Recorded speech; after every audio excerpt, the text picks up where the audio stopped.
Students, कैसे आप सभी लोग। उम्मीद करता हूं आप सभी अच्छे और स्वस्थ होंगे। तो स्टूडेंट्स, आज के इस लेक्चर में मैं आप लोगों के सामने डिस्कशन करूंगा आयनिक ठोसों में विद्युतीय गुण, मतलब इलेक्ट्रिकल प्रॉपर्टीज इन आयनिक सॉलिड। तो देखो, क्लास स्टार्ट करने से पहले मैं आप लोगों के लिए बता देता हूं कि जिन स्टूडेंटों ने अब तक इस YouTube चैनल को सब्सक्राइब नहीं किया है, वो सभी स्टूडेंट्स इस YouTube चैनल को सब्सक्राइब कर देना। जितने भी आप लोगों के फ्रेंड हैं, उन सभी फ्रेंड के बीच में आप लोग इसकी लिंक को शेयर कर देना, जिससे ज्यादा से ज्यादा स्टूडेंट्स इस YouTube चैनल से जुड़ सके।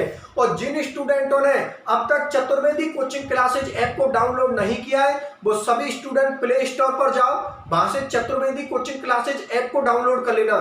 चतुर्वेदी कोचिंग क्लासेज ऐप पर आप लोगों को बीएससी की कंप्लीट रेगुलर क्लासेज मिलेंगी, कंप्लीट आप लोगों को नोट्स मिलेंगे, दोनों ही मीडियम में, हिंदी मीडियम और इंग्लिश मीडियम में। साथ के साथ आप लोगों को लास्ट ईयर के पेपर भी मिल जाएंगे, जिससे आप लोगों को यह पता लग जाएगा कि एग्जाम में किस प्रकार के क्वेश्चन पूछे जाते हैं। ठीक है स्टूडेंट्स, अब मैं मेरी क्लास को स्टार्ट करता हूं। तो देखो, एक बार फिर से मैं आप लोगों के लिए बता देता हूं कि आज के इस लेक्चर में जो मैं डिस्कशन करने वाला हूं, वो मैं डिस्कशन करने वाला हूं आयनिक ठोसों में विद्युतीय गुण, मतलब इलेक्ट्रिकल प्रॉपर्टीज इन आयनिक सॉलिड। ठीक है ना। इस लेक्चर को आप लोग लास्ट तक देखना। ये जैसे ही लेक्चर कंप्लीट होगा, वैसे ही आप लोगों को ये टॉपिक बहुत अच्छी तरीके से समझ में आ जाएगा। चलो ठीक है, मैं आप लोगों के लिए इसके बारे में बता देता हूं। तो देखो, आयनिक ठोसों में जो विद्युतीय गुण होते हैं, अर्थात जो इलेक्ट्रिकल प्रॉपर्टीज होती है, उसको हम किसके आधार पर देखते हैं? चालकता के आधार पर, अर्थात किसके आधार पर देखते हैं? कंडक्टिविटी के आधार पर। तो चालकता के आधार पर या कंडक्टिविटी के आधार पर ये आयनिक ठोस होते हैं, वो कितने प्रकार के होते हैं? 3 प्रकार के होते हैं। एक तो आप लोगों के कौन होते हैं? चालक, जिनको इंग्लिश में हम क्या बोलते हैं? कंडक्टर। एक वो होते हैं आप लोगों के अचालक, जिनको हम क्या बोलते हैं? Non conductor. और एक होते हैं आप लोगों के अर्धचालक, जिनको हम इंग्लिश में क्या बोलते हैं? सेमीकंडक्टर। मैं तीनों को आप लोगों के सामने लिख देता हूं। एक बार फिर से मैं आप लोगों के लिए बता देता हूं कि आयनिक ठोसों में जो हम विद्युतीय गुण देखते हैं, वो किसके आधार पर देखते हैं? चालकता के आधार पर, अर्थात कंडक्टिविटी के आधार पर।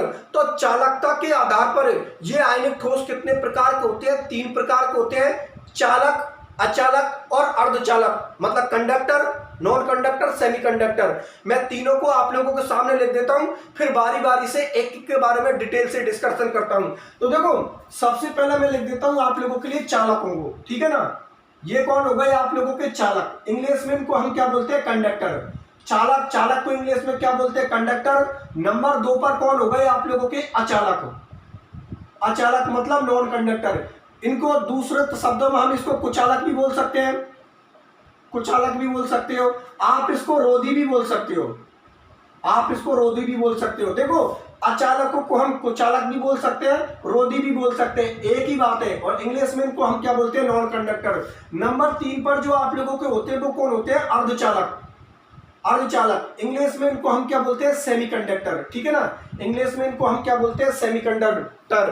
तो चालकता के आधार पर आयनिक ठोस कितने प्रकार के होते हैं? 3 प्रकार के होते हैं: चालक, अचालक और अर्धचालक। अब मैं एक काम करता हूं, बारी बारी से मैं तीनों के बारे में डिटेल से डिस्कशन करता हूं। तो सबसे पहले जो मैं आप लोगों के सामने हेडिंग ले रहा हूं, वो हेडिंग मैं किसकी ले रहा हूं? चालकों की ले रहा हूं। मतलब पहले डिस्कशन में किसके बारे में करूंगा? कंडक्टर के बारे में करूंगा। तो आप लोग बोर्ड की तरफ देखते रहना, अभी आप लोगों के ये चालक बहुत अच्छी तरीके से समझ में आ जाएगा। तो देखो बोर्ड की तरफ। तो देखो, सबसे पहले हम डिस्कशन करेंगे चालकों के बारे में, अर्थात कंडक्टरों के बारे में। तो उसके नाम से ही पता लग रहा है, चालक मतलब जिनमें विद्युत धारा हम प्रवाहित कर सकते हैं, उनको हम क्या बोलते हैं? चालक बोलते हैं। चालक पदार्थों के अंदर विद्युत धारा आसानी से फ्लो हो जाती है, अर्थात इलेक्ट्रॉन एक जगह से दूसरी जगह आसानी से चले जाते हैं। इसलिए सभी चालक पदार्थ विद्युत के सुचालक होते हैं, अर्थात सभी चालक पदार्थ कंडक्टिविटी को शो करते हैं। क्योंकि चालक पदार्थों में क्या होता है? एक माध्यम होता है, जिससे इलेक्ट्रॉन एक जगह से दूसरी जगह आसानी से चले जाते हैं। और यदि इलेक्ट्रॉन एक जगह से दूसरी जगह आसानी से जा रहे हैं या इलेक्ट्रॉन आसानी से फ्लो हो रहे हैं, तो वो विद्युत के क्या होते हैं? सुचालक होते हैं, अर्थात वो सभी चालक पदार्थ विद्युत को क्या करते हैं, मतलब विद्युत के प्रति क्या करते हैं, कंडक्टिविटी शो करते हैं, अर्थात वो चालकता प्रदर्शित करते हैं। एग्जाम्पल के तौर पर आप लोगों की सभी धातु, अर्थात जितनी भी आप लोगों की मेटल है वो सभी विद्युत की सुचालक होती है, क्योंकि मेटलों के अंदर इलेक्ट्रॉन एक जगह से दूसरी जगह आसानी से फ्लो हो जाते हैं, इसलिए सभी धातु विद्युत की सुचालक होती है। अब देखो एक सवाल जो हमारे दिमाग में हमेशा से बनता है, आज उस सवाल को मैं आप लोगों को क्लियर कर देता हूं। देखो सवाल हम लोगों के मन में क्या होता है कि हम ये पढ़ते हैं कि ठोस अवस्था में, जो ठोस अवस्था के अंदर क्या होती है, मेटल विद्युत की क्या होती है, सुचालक। आप लोगों को पता है जितनी भी मेटल होती है वो ज्यादातर सभी किसमें होती है, ठोस अवस्था में होती है। और सवाल ये है कि जितनी भी मेटल है वो ठोस अवस्था में भी विद्युत की सुचालक होती है, तो ठोस अवस्था में वो विद्युत की सुचालक कैसे हो सकती है, क्योंकि हमने तो ये पढ़ा है कि ठोस अवस्था में जो आयन होते हैं एक दूसरे से जुड़े होते हैं, फ्री इलेक्ट्रॉन नहीं होते, फ्री आयन नहीं होते, तो फिर वो विद्युत की सुचालक कैसे हो सकती है। तो उस सवाल को मैं आप लोगों का क्लियर कर देता हूं। देखो जितनी भी मेटल है आप लोगों को पता है ज्यादातर सभी ठोस अवस्था में होती है, तो ठोस अवस्था में भी मेटल विद्युत की सुचालक इसलिए होती है क्योंकि ठोस अवस्था में भी मेटल अपने इलेक्ट्रॉन को त्याग कर रखती है। और आप लोग अच्छी तरीका से जानते हो कि फ्री इलेक्ट्रॉन और फ्री आयन विद्युत के क्या होते हैं, सुचालक होते हैं। तो यदि आप लोगों से कभी कोई ये पूछ ले कि भाई जो मेटल होती है वो ठोस अवस्था में भी विद्युत की सुचालक क्यों होती हैं, तो आप लोगों का जवाब ये होगा कि भाई ठोस अवस्था में भी मेटल अपने इलेक्ट्रॉन को त्याग कर रखती है, इसलिए जो मेटल होती है वो ठोस अवस्था में भी विद्युत की क्या होती है, सुचालक होती है। बात आप लोग समझ में आ गई ना। तो चालक पदार्थों में जो एग्जाम्पल के तौर पर सभी मेटल को लिख देना, क्योंकि आप लोगों को पता है सभी मेटल होती है वो सभी क्या होती है, विद्युत की सुचालक होती है। फ्री इलेक्ट्रॉन फ्री आयन भी विद्युत के सुचालक होते हैं। बात मेरी आप लोग समझ में आ गई ना। तो एक बार फिर से मैं आप लोगों के लिए बता देता हूं कि जो चालक होते हैं उनमें हम विद्युत धारा को प्रवाहित कर सकते हैं, इलेक्ट्रॉन एक जगह से दूसरी जगह आसानी से जा सकते हैं, इसलिए सभी चालक विद्युत के क्या होते हैं, सुचालक होते हैं। चलो ठीक है, बहुत अच्छी बात है। ये तो डिस्कशन हमारा किन का हो गया, चालकों को हो गया। अब मैं डिस्कशन करता हूं अचालकों के बारे में, अर्थात नॉन कंडक्टरों के बारे में। तो देखो उसको भी मैं आप लोगों के लिए बता देता हूं। दूसरी हेडिंग ले रहा हूं मैं आप लोगों के सामने, अचालक। अचालक मतलब नॉन कंडक्टर। इनको आप लोग कुचालक भी बोल सकते हो, इनको आप लोग कुचालक भी बोल सकते हो, रोधी भी बोल सकते हो, और इंग्लिश में आप लोग ध्यान में रख लेना इनको हम क्या बोलते हैं, नॉन कंडक्टर बोलते हैं। तो देखो उनके नाम से पता लग रहा है, अचालक मतलब बेठोस जिनमें हम विद्युत धारा प्रवाहित नहीं कर सकते। तो जिनमें हम लोग विद्युत धारा प्रवाहित नहीं कर सकते उन सभी पदार्थों को हम लोग क्या बोलते हैं, अचालक बोलते हैं। इन अचालकों के अंदर इलेक्ट्रॉन एक जगह से दूसरी जगह नहीं जा सकते, इलेक्ट्रॉन एक जगह से दूसरी जगह फ्लो नहीं हो सकते, इसलिए सभी अचालक पदार्थ विद्युत के क्या होते हैं, कुचालक होते हैं, अर्थात वो कंडक्टिविटी को शो नहीं करते हैं। बात मेरी आप लोग समझ में आ गई ना कि ये जो अचालक होते हैं इनमें विद्युत धारा प्रवाहित नहीं होती, इसलिए सभी अचालक विद्युत के क्या होते हैं, कुचालक होते हैं, अर्थात ये चालकता प्रदर्शित नहीं कर सकते। कुछ एग्जाम्पल मैं आप लोगों के सामने ले लेता हूं जो किसके एग्जाम्पल है, अचालकों के। तो देखो एग्जाम्पल के तौर पर आप लोगों के जैसे कि सूखी लकड़ी हो गई, ठीक है ना। आप लोग अच्छी तरीका से जानते हो कि जो सूखी लकड़ी होती है ना उसमें विद्युत धारा प्रवाहित नहीं होती, ठीक है ना। सूखी लकड़ी हो गई, प्लास्टिक हो गया, सूखी लकड़ी हो गई, प्लास्टिक हो गया, रबर हो गया, ग्लूकोज हो गया, ग्लूकोज हो गया, आप लोगों का शुद्ध जल हो गया, शुद्ध जल हो गया, प्योर वाटर हो गया आप लोगों का शुद्ध जल, सल्फर एसिड, जो सल्फर एसिड फॉर्म में होता है वो भी विद्युत का क्या होता है, कुचालक होता है, सल्फर एसिड। उसके अलावा आप लोगों का फास्फोरस, ये आप लोगों का फास्फोरस, ये जो आप लोगों का फास्फोरस पी फॉर्म में होता है ना, ये भी विद्युत का क्या होता है, कुचालक। और भी बहुत सारे ऐसे एग्जांपल हो सकते हैं जो विद्युत के क्या होते हैं, कुचालक होते हैं, अर्थात वो कंडक्टिविटी को शो नहीं करते। एक बार फिर से मैं आप लोगों के लिए बता देता हूं, अचालकों को जो एग्जाम्पल है वो आप लोगों के सूखी लकड़ी हुई। देखो आप लोग अच्छी तरीका से जानते हो कि जो सूखी लकड़ी होती है उसमें करंट फ्लो नहीं होता, लेकिन जो गीली लकड़ी होती है ना उसमें करंट फ्लो हो जाता है। किसकी वजह से, वाटर की वजह से, क्योंकि वाटर आप लोगों को पता है किसमें टूटता है, H+ और OH- में। तो वाटर के वहां पर आयन फ्री होते हैं, और मैंने आप लोगों से क्या बोल रखी है कि अगर फ्री इलेक्ट्रॉन हुए या फ्री आयन हुए तो वहां पर आपकी कंडक्टिविटी शो हो जाएगी, अर्थात वहां पर करंट फ्लो हो जाएगा। तो सूखी लकड़ी आप लोग लोगों की विद्युत की क्या होती है, कुचालक होती है, लेकिन गीली लकड़ी विद्युत की क्या होती है, सुचालक। गीली लकड़ी के अंदर करंट लग जाता है, क्यों? क्योंकि इलेक्ट्रॉन एक जगह से दूसरी जगह जा सकते हैं, किसकी वजह से, वाटर की वजह से। लेकिन उसी लकड़ी को अगर आपने सुखा दिया, मतलब वाटर उसके अंदर से आपने हटा दिया, बिल्कुल सूखी लकड़ी है, तो याद रखना उसमें कभी भी करंट फ्लो नहीं होगा, अर्थात वो विद्युत की क्या होगी, अचालक होगी या कुचालक होगी। ठीक है। प्लास्टिक आप लोग अच्छी तरीका से जानते हो, प्लास्टिक विद्युत की कुचालक होती है, उसमें करंट फ्लो नहीं होता। इसके अलावा आपका रबर हुआ, ग्लूकोज हुआ, शुद्ध जल हुआ, सल्फर जो एसिड फॉर्म में होता है वो भी विद्युत का क्या होता है, अचालक होता है। और ये आप लोगों का फास्फोरस जो पी फॉर्म में होता है ये भी विद्युत का क्या होता है, कुचालक होता है, अर्थात इसमें भी कंडक्टिविटी शो नहीं होती। बात मेरी आप लोग समझ में आ गई? चलो ठीक है, बहुत अच्छी बात है। तो इस तरीका से आपका चालक कंप्लीट हुआ, अचालक कंप्लीट हुआ। अब मैं आप लोगों के सामने डिस्कशन करूंगा अर्धचालकों के बारे में। तो हेडिंग डाल देता हूं और अर्धचालक को ध्यान से समझना, क्योंकि एग्जाम में ज्यादातर जो हम लोगों का क्वेश्चन बनता है वो याद रखना अर्धचालक से ही बनता है, अर्थात सेमीकंडक्टर से ही बनता है। इसलिए अर्धचालक को मैं बहुत अच्छी तरीका से आप लोगों के लिए एक्सप्लेन कर देता हूं। बोर्ड की तरफ देखिए आप लोग।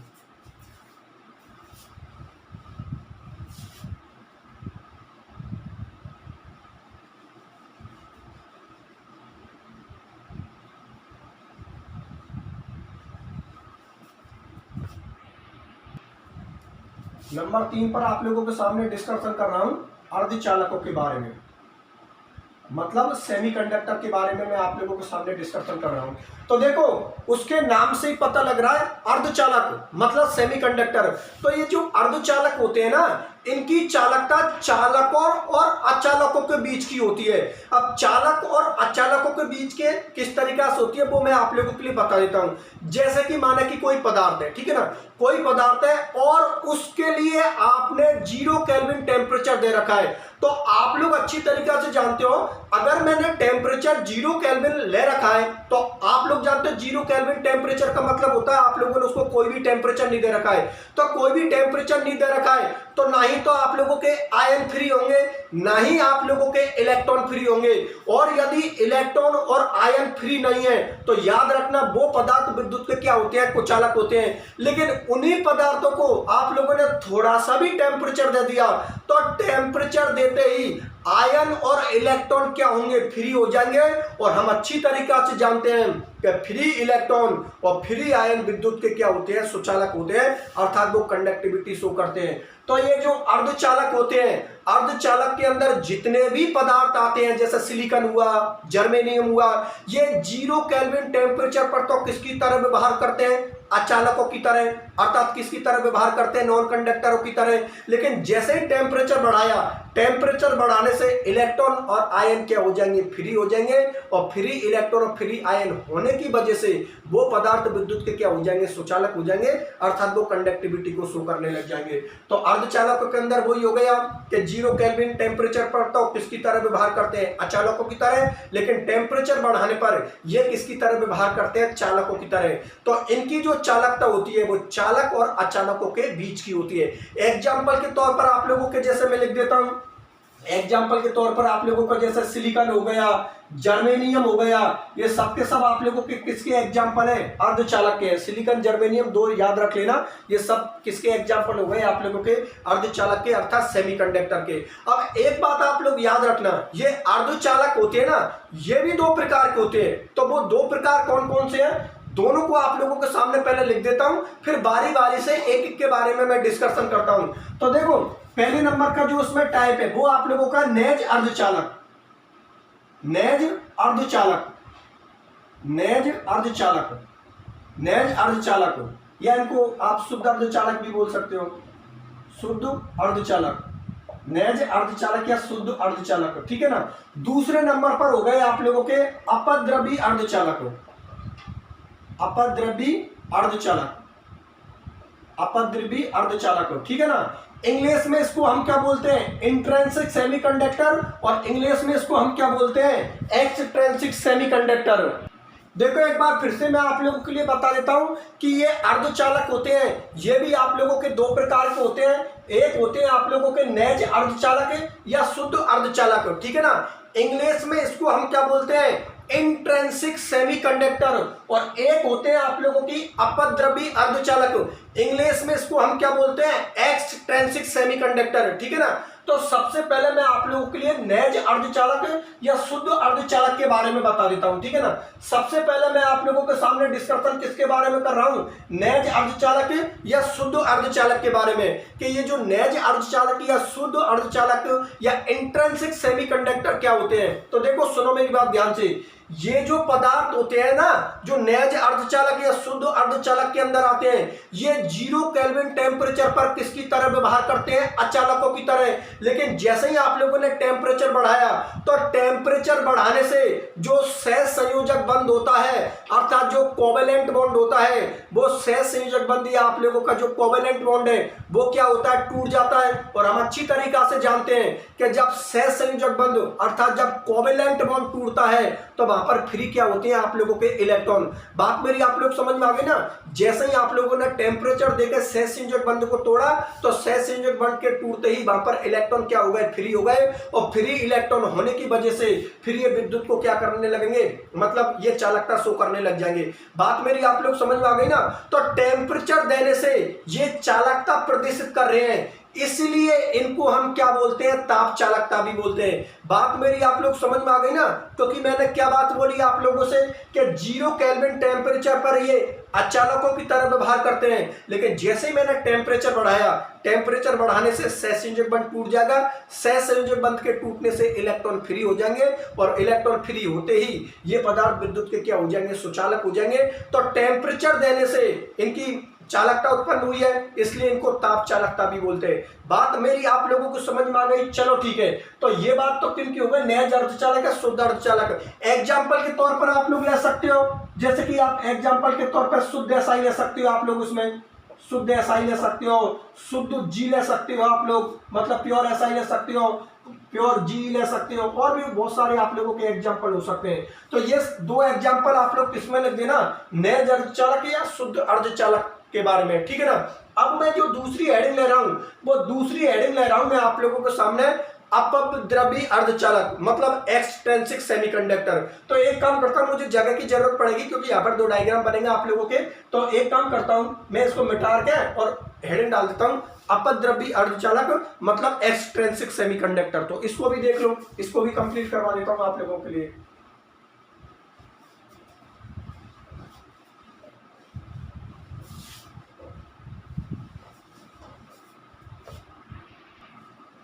हेडिंग हो गई आप लोगों की दूसरी, अपद्रवी अर्धचालक मतलब एक्सट्रिंसिक सेमीकंडक्टर, ठीक है ना। इसको ध्यान से समझना क्योंकि ये टॉपिक पूरी तरीका से आप लोगों को समझने वाला है। तो देखो दूसरे नंबर की हेडिंग में मैं आप लोगों के सामने डिस्कशन कर रहा हूं अपद्रवी अर्धचालक के बारे में, मतलब एक्सट्रिंसिक सेमीकंडक्टर के बारे में। तो इस प्रकार के जो पदार्थ होते हैं ना, इनको हम टेम्परेचर नहीं देते, इस प्रकार के पदार्थों में हम दूसरे प्रकार की कोई अशुद्धि मिला देते हैं, ठीक है ना। जैसे कि मैं यहाँ पर एग्जांपल लूंगा आप लोगों के लिए सिलिकॉन का। तो सिलिकॉन में एक बार तो मैं किसकी अशुद्धि मिलाऊंगा आप लोगों के सामने, फास्फोरस की, और एक बार सिलिकॉन में मैं किसकी अशुद्धि मिलाऊंगा, बोरॉन की। तो ये जो आप लोग के अपद्रवी अर्धचालक होते हैं ना, इनमें क्या होते हैं कि किसी अन्य तत्व की अशुद्धि मिला दें तो ये पदार्थ विद्युत को क्या हो जाएंगे, सुचालक हो जाएंगे, अर्थात ये पदार्थ कंडक्टिविटी शो करने लग जाएंगे। तो किसी अन्य तत्व की अशुद्धि मिलाने के आधार पर ये अपद्रवी अर्धचालक भी आप लोगों के कितने प्रकार के होते हैं, 2 प्रकार के। एक तो आप लोगों के N प्रकार के अर्धचालक होते हैं और एक आप लोगों के P प्रकार के अर्धचालक होते हैं। तो मैं यहां पर आप लोगों के लिए N प्रकार के अर्धचालकों को लिख देता हूं और इधर मैं आप लोगों के लिए P प्रकार के अर्धचालकों को लिख देता हूं। दोनों का डायग्राम बना देता हूं और डायग्राम के आधार पर फिर इसकी लैंग्वेज को मैं आप लोगों के लिए एक्सप्लेन कर देता हूं। तो देखो अन्य तत्व की अशुद्धि मिलाने के आधार पर ये अपद्रवी अर्धचालक कितने प्रकार के हो गए, 2 प्रकार के हो गए। एक तो आप लोगों का क्या हो गए, N प्रकार के अर्धचालक, N प्रकार के अर्धचालक मतलब N टाइप के सेमीकंडक्टर, N प्रकार के अर्धचालक, N प्रकार के अर्धचालक, ठीक है ना। और एक हो गए आप लोगों के P प्रकार के अर्धचालक, एक हो गए आप लोगों के P प्रकार के अर्धचालक, P प्रकार के अर्धचालक, P प्रकार के अर्धचालक। अब देखो ध्यान से समझना, अभी मैं दोनों का डायग्राम बनाऊंगा। तो इधर देखिए, एक बार मैं क्या करूंगा, सिलिकॉन में किसकी अशुद्धि मिलाऊंगा, फास्फोरस की, और एक बार मैं सिलिकॉन में किसकी अशुद्धि मिलाऊंगा, बोरॉन की। तो देखो जहां पर मैं एन प्रकार का अर्धचालक ले रहा हूं ना, इसमें मैं क्या करूंगा, सिलिकॉन में किसकी अशुद्धि मिला रहा हूं, फास्फोरस की, और एक बार जब मैं पी प्रकार के अर्धचालकों की स्ट्रक्चर बनाऊंगा तो यहां पर सिलिकॉन में मैं किसकी अशुद्धि मिलाऊंगा, बोरॉन की। दोनों के डायग्राम बना देता हूं, फिर डायग्राम के आधार पर इसकी लैंग्वेज को मैं आप लोगों के लिए एक्सप्लेन कर देता हूं। तो देखो आप लोग यहां पर स्ट्रक्चर बना देना, मैं बना देता हूं आप लोगों के लिए। यहां पर सिलिकॉन लिख दिया, सिलिकॉन की आप लोग स्ट्रक्चर बना दो, ठीक है ना। सिलिकॉन की आप लोगों ने इस तरीका से स्ट्रक्चर बना दी, आराम से बना दो। ये हो गई आप लोगों की सिलिकॉन की स्ट्रक्चर।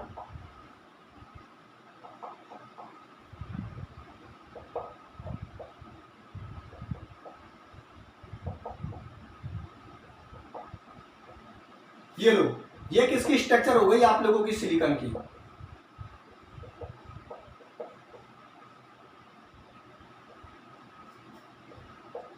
और नीचे लिख दो आप लोग, इस स्ट्रक्चर के नीचे लिख देना, ठीक है ना, मेरे पास जगह कम है, आप लोग नीचे लिख देना चित्र एन प्रकार के अर्धचालक। यहां पर ये जरूर लिख देना जिससे एग्जामिनर को पता लग जाए आपने किसका चित्र बनाया है। नीचे लिख देना चित्र एन प्रकार के अर्धचालक, एन प्रकार के अर्धचालक, ठीक है ना। एक मैं इधर की तरफ किसकी स्ट्रक्चर बना देता हूं, वही सिलिकॉन की स्ट्रक्चर बना देता हूं। तो इधर देखो, फिर मैं अशुद्धि मिलाऊंगा दोनों के अंदर, पहले स्ट्रक्चर बना देता हूं, ठीक है। ये लो,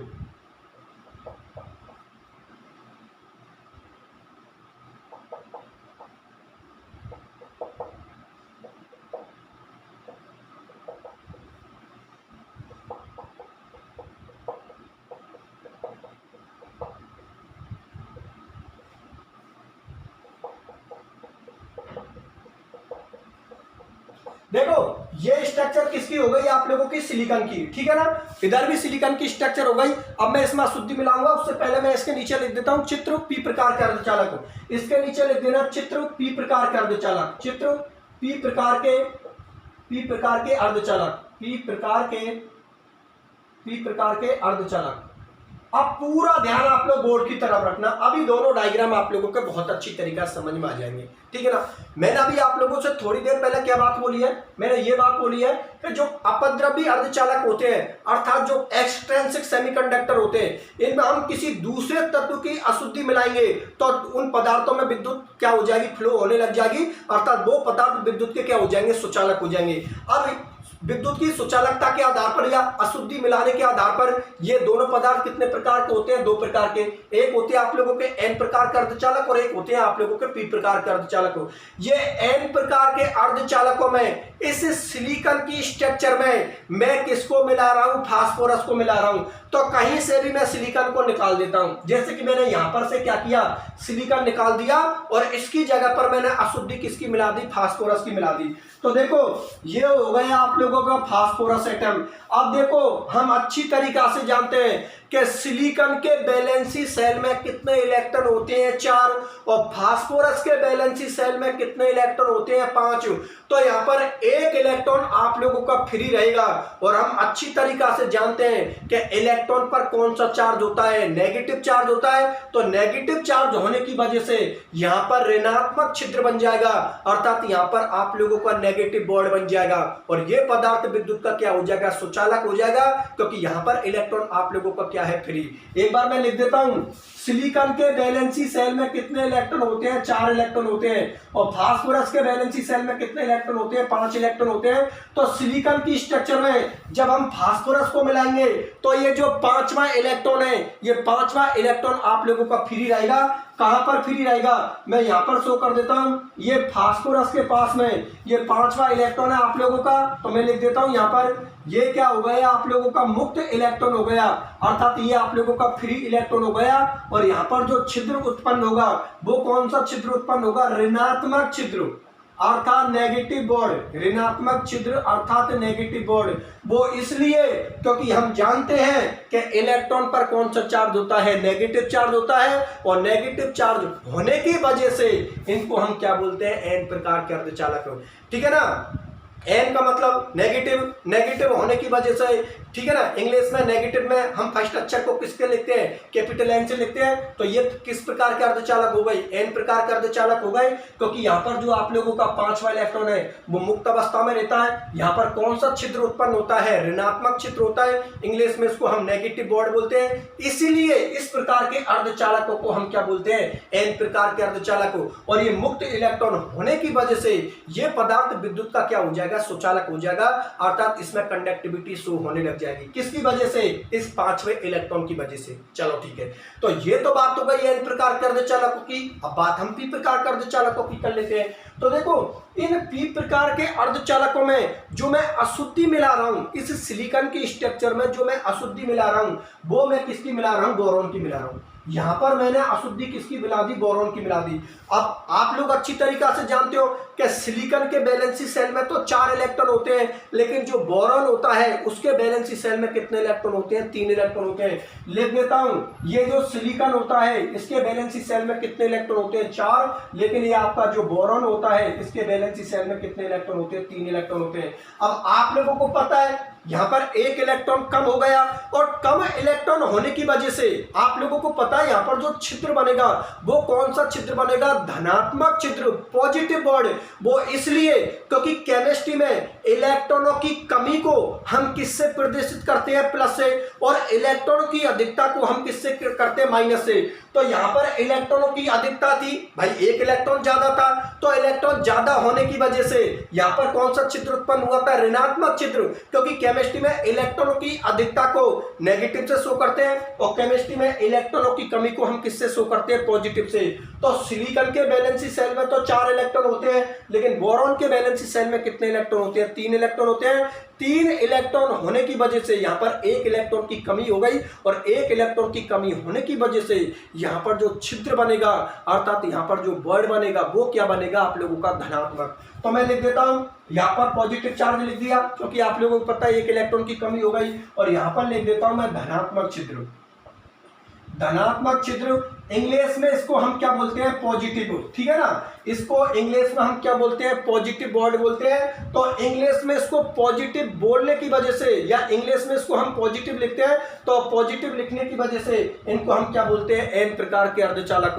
बात आप लोगों को समझ में आ गई ना कि ये पदार्थ भी विद्युत के सुचालक होते हैं, क्योंकि यहाँ पर 1 इलेक्ट्रॉन आप लोगों का फ्री है, और ये पदार्थ भी विद्युत के क्या होते हैं, सुचालक, क्योंकि यहाँ पर आप लोगों को पता धनात्मक छिद्र उत्पन्न हो जाता है, और ये धनात्मक छिद्र या पॉजिटिव बॉन्ड होने की वजह से इनको हम क्या बोलते हैं, एन पी प्रकार के अर्धचालक, ठीक है ना। क्योंकि केमिस्ट्री में जो प्लस होता है वो किसको शो करता है, इलेक्ट्रॉनों की कमी को, और केमिस्ट्री में जो माइनस होता है अर्थात जो नेगेटिव होता है वो किसको शो करता है, इलेक्ट्रॉन की अधिकता को। इन सारी चीजों को हम पहले से बहुत अच्छी तरीका से जानते हैं। बात मेरी आप लोग समझ में आ गई ना, तो कुछ नहीं है। ये जो आप लोग अपद्रव्य अर्धचालक है 2 प्रकार के होते हैं, एन प्रकार के अर्धचालक और पी प्रकार के अर्धचालक। एन प्रकार के अर्धचालक में सिलिकॉन के स्ट्रक्चर में किसको मिला देते हैं, फास्फोरस को, और पी प्रकार के अर्धचालक में सिलिकॉन के स्ट्रक्चर में हम किसको मिलाते हैं, बोरॉन को, ठीक है ना। यहाँ पर मुक्त इलेक्ट्रॉनों की वजह से विद्युत के सुचालक होते हैं, और यहाँ पर आप लोगों को पता फ्री आयन की वजह से यहाँ पर ये विद्युत के क्या होते हैं, सुचालक होते हैं। तो ये भी पदार्थ विद्युत का सुचालक होगा, और ये भी पदार्थ विद्युत का सुचालक होगा। बात मेरी आप लोग समझ में आ गई ना, और इसी के साथ ये लेक्चर आप लोगों का कंप्लीट होता है। तो यदि एग्जाम में क्वेश्चन बन जाए कि अर्धचालक कितने प्रकार के होते हैं, लिखिए, तो जितनी भी लैंग्वेज मैंने आप लोगों के लिए नोट्सों में लिखा रखी है वो लैंग्वेज लिख देना। देखो पहले क्लास को अच्छी तरीका से समझ लेना, जैसे ही आप लोगों की क्लास समझ में आ गई कि कोई दिक्कत नहीं, क्लास हमारे बहुत अच्छी तरीका से समझ में आ गई, उसके बाद एक बार आप लोग मेरे नोट्सों को पढ़ लेना।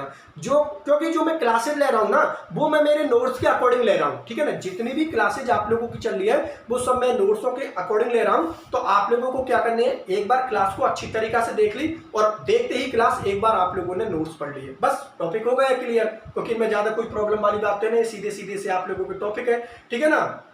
तो कर लेना, कोई दिक्कत नहीं है।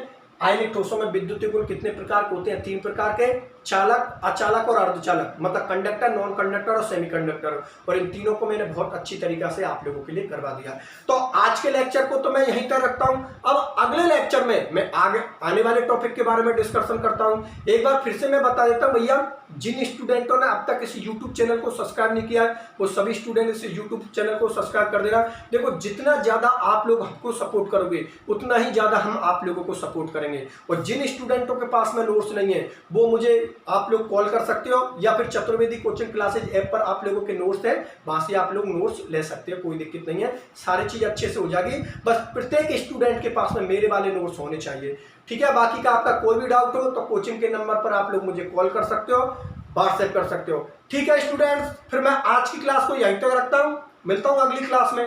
धन्यवाद।